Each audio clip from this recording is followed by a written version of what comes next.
증시는 2000선 부근에서 조용하게 움직임이 지속되고 있습니다.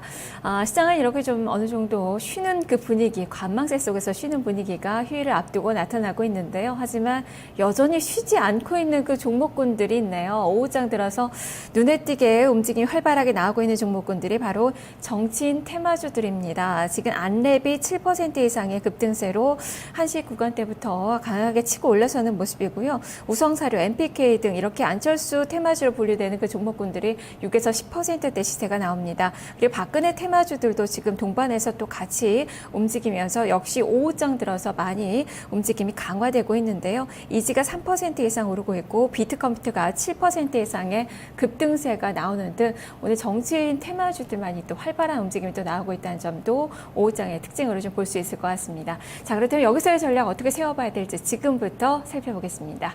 증권사용권들 오늘 시장에서 어떤 전략 주고 있는지 화면을 통해서 한 줄로 정리를 해보겠습니다. 현대증권 배성영 연구원입니다. 주후반 삼성전자 실적 가이던스 발표에 관심이 지속될 것으로 예상이 된다라는 의견을 제시했습니다. 동양증권 조병한 연구원입니다. 공조화된 경기부양 정책이 등장했다면서 정책에 따른 경기 모멘텀 회복을 기대를 해보자라는 의견을 제시했습니다. 다음 한양증권 송창성 연구원입니다. 대변수 개선에 기대를 해보자라는 관점인데요. IT와 자동차 부품, 중국 소비 관련주에 대해서 대응을 해보자라는 의견을 제시했습니다. 솔로몬 투자증권 임노중 팀장입니다. 상승 모멘텀이 약화되고 있다면서 외국인의 자금 유입에 주목을 하자라는 의견을 제시했습니다. 자, 오늘 시장에서는 대체적으로 변수에 대한 이야기들을 많이 하고 있네요. 어떤 것들을 봐야 되는지에 대해서 이야기가 되고 있고요. 여전히 종목에 대해서는 IT나 자동차 그리고 중국의 모멘텀을 가진 그 소비 관련된 종목에 대해서 이야기가 꾸준히 나오고 있는 장세입니다. 자, 이 중에서 오늘 한양증권 송창성 연구원 만나서 자세히 이야기 들어보겠습니다. 연구원님 안녕하세요. 네, 안녕하십니까. 네, 앞서서 한 줄 전략에서 보니까 대외 변수를 좀 주목하자, 개선이 되고 있다라는 관점에서 의견을 주셨는데요. 자, 어떤 변수들을 보고 계시는 건지 하나하나 풀어주시죠. 네, 우선 스페인이 지난 28일 14개 은행에 대한 스트레스 테스트가 마무리가 됐고요. 대략 600억 유로 정도의 구제금이 필요하다. 구제금융의 규모가 어느 정도 좀 정해졌다는 게 불확실성을 좀 제거를 하고 있고요. 그래서 스페인이 지금 구제금융이 임박한 걸로 되어 있습니다. 그래서 불확실성이 좀 해소되는 국면이다 좀 볼 수 있겠고요. 미국 같은 경우는 9월 ISM 제조업 지수가 전월 대비 개선폭이 예상보다는 컸습니다. 51.5가 나와서 최근에 개선이 되고 있는 주택 지표와 함께 심리 개선에 좀 도움을 줄 수 있는 그런 상황입니다. 중국의 9월 제조업 PMI 결과는 중립적이다 이렇게 보고 있는데요. 전월 대비 소폭 올랐지만 여전히 2개월 연속 50 하회하는 좀 부진을 보이고 있습니다. 단지 지금 정책에 대한 기대감이 아직도 계속 남아있기 때문에 중국 그 경제 지표에 대한 영향력은 좀 중립적이다. 그래서 미국과 유로존 변수는 좀 긍정적이고 중국은 좀 중립적인 모습이기 때문에 유로존의 정책 일정을 앞두고 좀 관망세를 보이겠지만 소폭 상승 흐름은 계속 유지가 된다 이렇게 보고 있습니다. 네, 중국 변수는 뭐 중립적이다. 그리고 미국과 유럽 변수는 긍정적이다라고 이야기를 주셨는데 중국도 PMI 이 지표를 본다면 그 부분은 중립적이지만 그래도 미국이나 유럽에 비해서는 아직까지 통화 정책 면에서 쓸 수 있는 카드가 가장 좀 많이 남아 있지 않을까 싶어요. 또 중국의 지도부 교체도 또 앞두고 있는데 경기 부양에 대한 기대감 좀 가져볼 수 있는 거 아닌가요?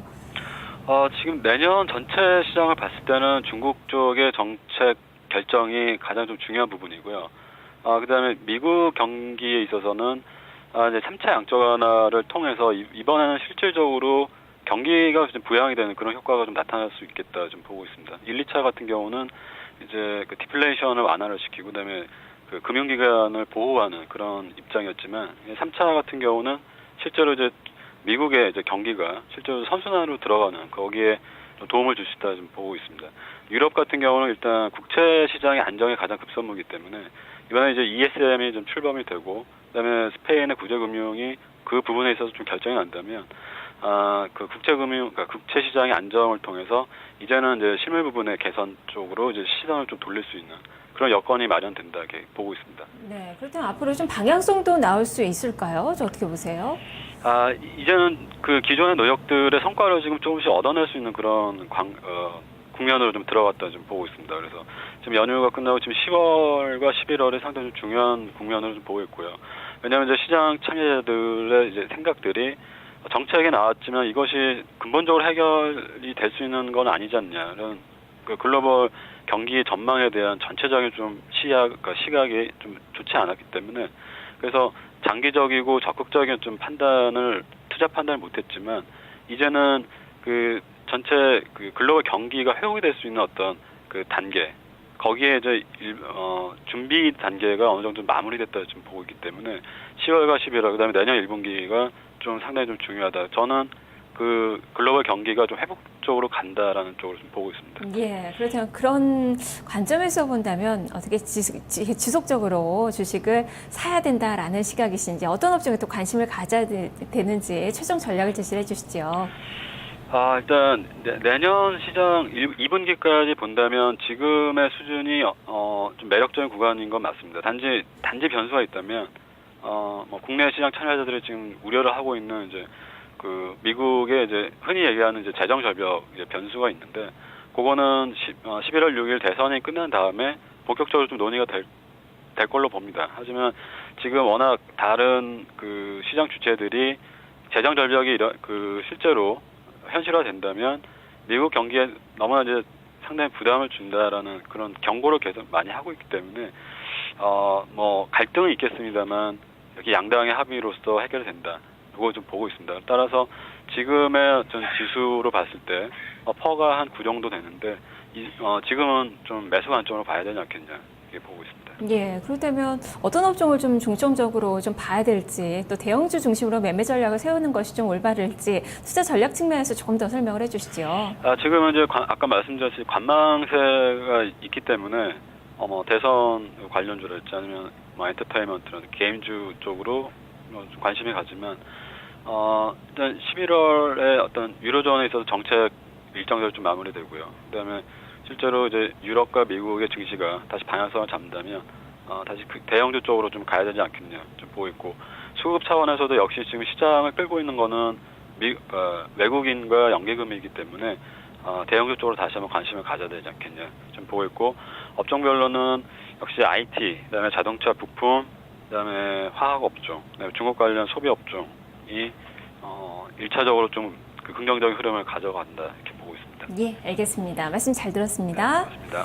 네, 대변수들은 많이 개선이 되고 있다. 우려 섞인 그런 변수들이 있긴 하지만 잘 마무리가 될 것으로 크게 증시의 방향성에 많이 좀 저해하는 요소가 되지는 않을 것이라는 그런 관측이 나오고 있는 구간입니다.